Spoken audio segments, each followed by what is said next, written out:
Hello and welcome to the program. I'm Alyssa Betts. The resignation of 3 of the Northern Territory government's Indigenous members has followed a week of dirty mudslinging. The country Liberals have now been forced into minority government, holding only 12 of the 25 seats in Parliament. The party could lose government if it doesn't win the vacant seat of Blain or persuade Independent Gerry Wood to keep it in power. Jane Bardon reports. It was the moment the Bush backbenchers who helped sweep the country Liberals to power rejected their party. They tendered their resignations by letter, even though the party's headquarters was closed. Look, I think it's the proudest day in Territory's history today that we've resigned from the Country Liberal Party, and we feel so proud. And Larissa, how does that feel for you? It's a big relief. We can now stand and represent the people of the Northern Territory and especially the people in the bush. They spent weeks negotiating for the reinstatement of an Aboriginal Affairs Department, with Alison Anderson as Minister and a ministry for Larissa Lee. The government ended the talks with a smear campaign. I and Territorians are being asked to govern with a gun to our head. The Bush members retaliated in kind. We just want Territorians to make sure that they don't trust this little boy. We're not going to stand around and have this circus go on behind me. There are 12 members who want to get on and govern. The accusations included racism. There was an incident where Larissa and I were called lubras. And that Alison Anderson plotted to get rid of the former Chief Minister Terry Mills, even though the deposed leader doesn't accept that version of events. But I think enough's been done and it's brought turmoil amongst her colleagues and the party. And I think she should move on.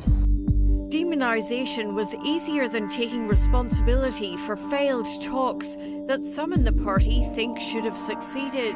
I know Adam's has met with Alison before this process, and I thought we were almost there in terms of a new contribution that she could make to the cabinet. I reckon Larissa hit it on the head the other day. On the eve of their resignation, the Bush members told 7:30 NT why they were leaving the party. Francis, why have you decided to resign from the Country Liberals? Can't trust this government anymore, so we're just going to move on. And Larissa, why have you decided to leave the Country Liberals? Well, Jane, we've done everything we can to work with this government about supporting the bush, helping us, sticking to our commitment in the bush, the whole reason why we was elected. And I just feel that the hope isn't there anymore for my people. And Alison, do you think starting an independent party is your long-term goal? We'll go across to the crossbenchers as a block of 3 independents, and from there we'll talk to people across the Northern Territory, because we don't just represent Indigenous people in remote Aboriginal communities. We've got lots of good station people as well that we represent. We want to be the alternative to the 2 major parties to make sure that we're speaking up for the people of the Northern Territory. So you're not considering starting an Aboriginal race-based party. You're basically looking at a new Northern Territory, just a regional party for here? Oh, look, absolutely. I don't think that we're going to go down the line of a race-based party. So we'll be going along the lines of a regional party. And are you considering going into some kind of memorandum of understanding or an agreement to basically vote with Labour and or Gerry Wood? So you could basically, if you were sitting on the crossbenches, possibly influence legislation? Look, those are the things that we're going to have to talk to both Gerry Woods and the opposition leader about, but we haven't come to that stage yet. We've not spoken to either of them, and we've just gone out to our constituents and made sure that our constituents know what's going on. And Larissa, what are you basically expecting to happen in terms of the Blain by-election? Do you think that you could be in a balance of power situation, and is that really what you're hoping for? Well, it all depends on the people of Blain. I mean, we've never kind of tried to interfere in that process. All we're saying to the government is that you need to keep your promises to the bush. You have been accused by the Country Liberals leadership of trying to destabilise them and press the pressure points at the point where they're trying to win the Blain by-election. Have you been trying to sort of be wreckers for them? Well, no, Jane. We've been in the party room for 18 months now, since we've been voted into government. And it was a continuous, robust debate in there. You know, it's come to a point now where we can no longer sit around and just be, you know, our views on what we're being told out in the bush and by the people who we represent, just going through a washer.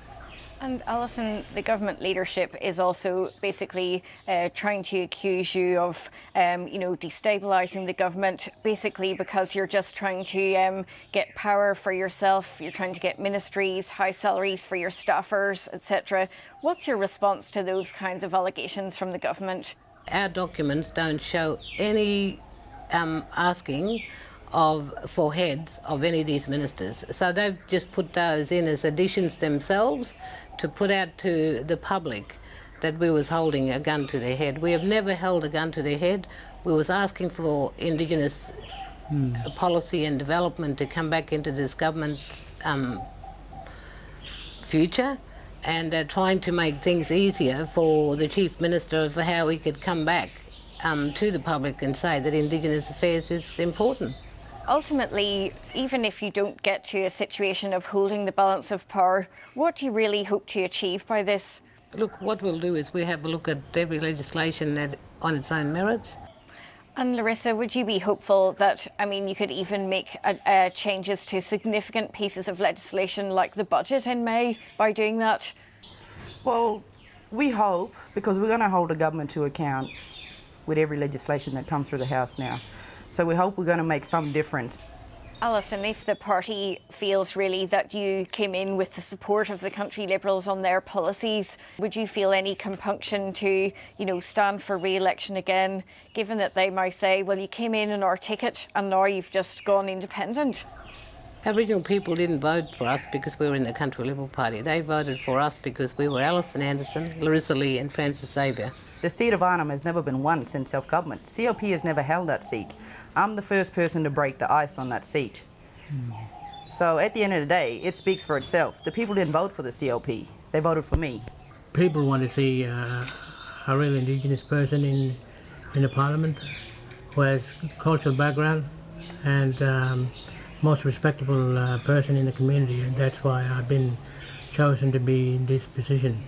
And if, Alison, if the government does lose the Blain by-election, would you be hopeful that we could actually go to a general election situation if the government does become a minority government? Look, if they're a minority government, there's no way that we're going to make any deals with them. We'll take the territory to election. I think it's only fair and just to get Territorians to re-vote on who they want, and we would do that.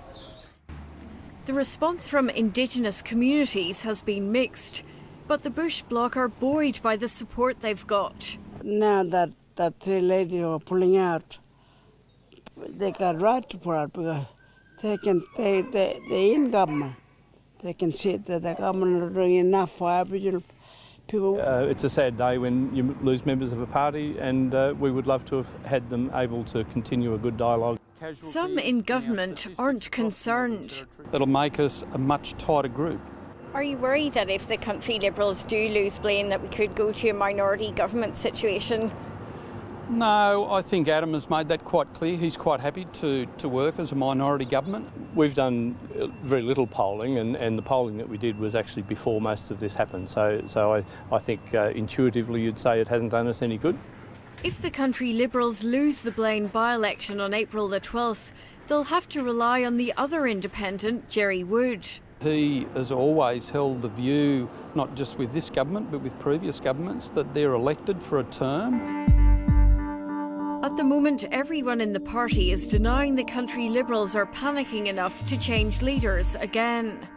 Has there been any suggestion that the numbers are being done against Adam Giles, that we could see a leadership change as a result of all this? I think his position is a lot stronger.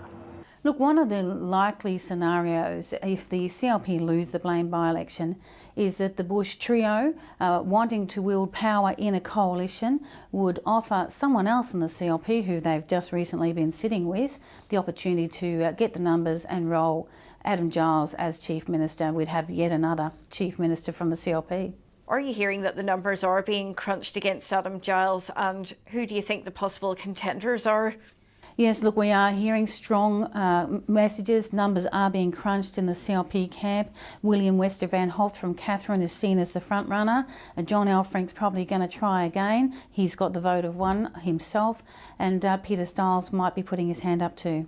This week has offered a very public insight into how dirty the Territory's politicians and their spin machines are prepared to play. It's not always welcome. It's also demonstrated why the wheels of government turn so slowly.